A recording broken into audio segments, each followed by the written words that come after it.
IIT Kanpur ने एक ऐसे डिवाइस को बनाया है जो न केवल देश के दुश्मनों को चकमा देगा बल्कि भविष्य में चलने वाले हाई स्पीड ट्रेन में होने वाले वाइब्रेशन को भी कंट्रोल करेगा, जिससे ट्रेन की दुर्घटना होने के चांस ना के बराबर होगा।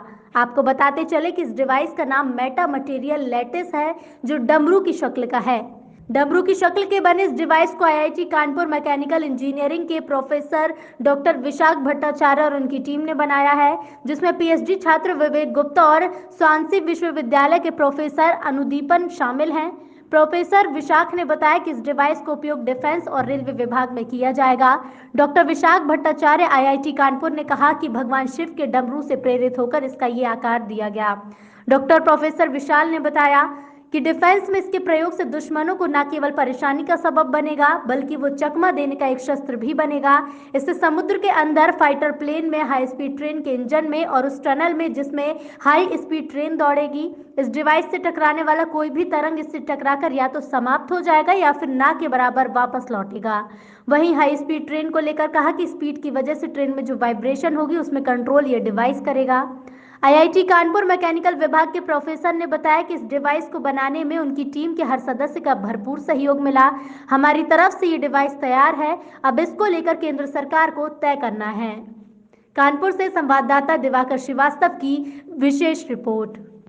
हम लोग डमरू का बारे में सुना है। डमरू से हम लोग परिचित है, क्योंकि हमें पता है कि शिव जी का डमरू एक ऐसे पवित्र शब्द उससे आता है जिस शब्द से ये ब्रह्मांड का जन्म हुआ है, और ये ब्रह्मांड को सचल रखने के लिए वो आवाज़, वो ध्वनि जो है वो उसको एक महत्व होता है ना। अभी आज हम एक चीज़ आपको दिखाना चाहता हूँ जो हमने उसी के इंस्पिरेशन से तैयार किया है, एंड वो है इस तरीका का एक सिस्टम जो देखने में डमरू का माफिक है, बट असल में ये एक आवर ग्लास स्ट्रक्चर है। और ये आवर ग्लास स्ट्रक्चर कोई साधारण आवर ग्लास सिस्टम नहीं है। इसका अंदर बना हुआ है अपना जो माइक्रो स्ट्रक्चरिंग, छोटा छोटा स्ट्रक्चर इसको अंदर बना हुआ है।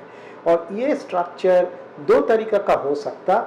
एक तरीका का माइक्रो स्ट्रक्चर है जो हनीकॉम्ब स्टाइल का है, जैसा इसमें है जो मधुमक्खी ने बनाता है, आपने देखा होगा मधुमक्खी का इसमें हनीकॉम्ब स्टाइल का। और दूसरा है जो रिवर्स हनीकॉम्ब, वो देखने में कुछ ऐसी लगता है, और ये नेचर में मिलते नहीं है। ये साइंटिस्ट ने डिस्कवर किया है कि इसको नेचर अपोजिट है। कोई भी चीज़ को हम ऐसे खींचे तो ये छोटा हो जाता है, लेकिन ये छोटा नहीं होता है, ये बड़ा हो जाता है, और इसी को ऑक्जेटिक मटेरियल माना जाता है। तो इसका अंदर हम लोग ने ये ऑक्जेटिक जो सिस्टम ये बना दिया है, और ये बनाने का बाद ये सिस्टम जो है इसको हम लोग काफ़ी सारे वेरिएशन इसमें तैयार किया है। दीज आर कुछ वेरिएशन जो यहाँ पे दिखाई जा रहा है। ये पहले बड़ा स्केल में बनाने का बाद फिर हम लोग छोटा स्केल में इसमें बनाया है। अभी ये हम लोग किया है, और उसको बाद ये सिस्टम को हम लोग ऐसे अगर लगा लेते हैं, ये एक सिस्टम, एक इंडिविजुअल सिस्टम है। तो ऐसे कई सारे सिस्टम अगर हम लोग ऐसे बना लेते हैं, एक आवर ग्लास का साथ दूसरे आवर ग्लास जुड़ा हुआ है, और अभी ये सिस्टम अगर कोई इससे कोई वेव पास कर रहा है, तो ये सिस्टम में वो क्षमता है कि वो वेव को कंट्रोल कर सकेगा, और कुछ वेव को वो पास करने देगा और कुछ वेव को वो बिल्कुल उसी ही जगह में खत्म कर देगा।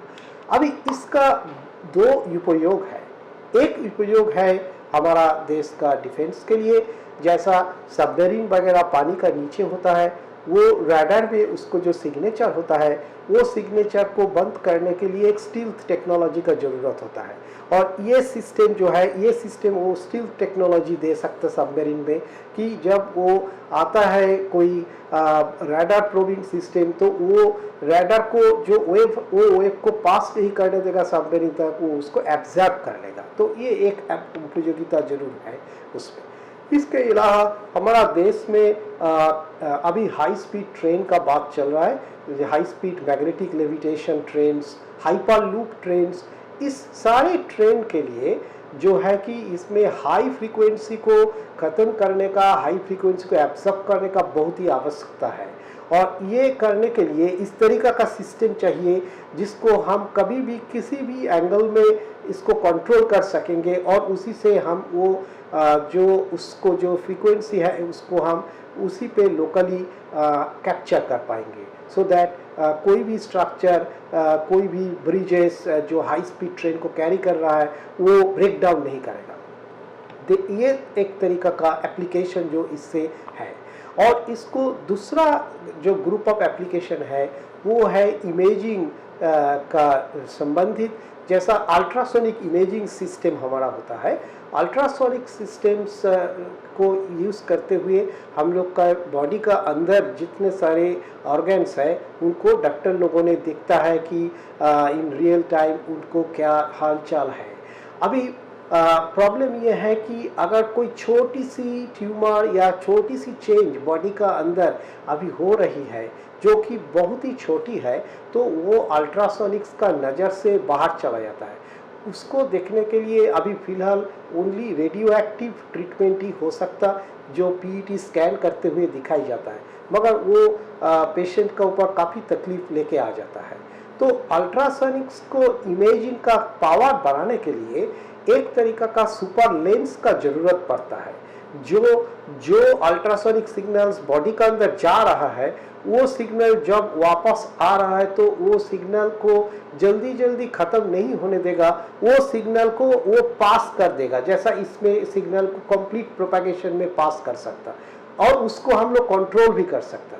उसी को कंट्रोल करने के लिए ये सिस्टम को यूज़ किया जा सकता इन अ वेरी माइक्रो स्केल, क्योंकि उसमें एक सुपर लेंस और हाइपर लेंस बोला जाता है, अकाउस्टिक लेंस, वो बन सकता है इस सिस्टम से, जैसा कि हम बॉडी का अंदर छोटी सी छोटी चेंज को भी इमेजिंग टेक्निक का अंदर लेके आ सकता है। ये दो उपयोगिता मेरे ख्याल से ये जो डिस्कवरी हम लोग अभी किया है ये डिस्कवरी को आगे लेके जाएगा।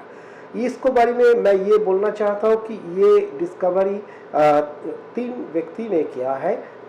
मेरा स्टूडेंट विवेक गुप्ता पीएचडी स्टूडेंट है मैकेनिकल इंजीनियरिंग डिपार्टमेंट का, मेरा एक कोलैबोरेटर प्रोफेसर संदीपन अधिकारी जो स्वानसी यूनिवर्सिटी का है। हम तीनों ने एमएचआरडी का एक स्पार्क प्रोजेक्ट चालू किया है जिसमें बाहर का प्रोफेसर और यहाँ का प्रोफेसर और यहाँ का स्टूडेंट ये सम्मिलित होके कुछ कर सकते। तो ये स्पार्क प्रोजेक्ट का फंडिंग से हम तीनों ने ये सिस्टम को बनाया है।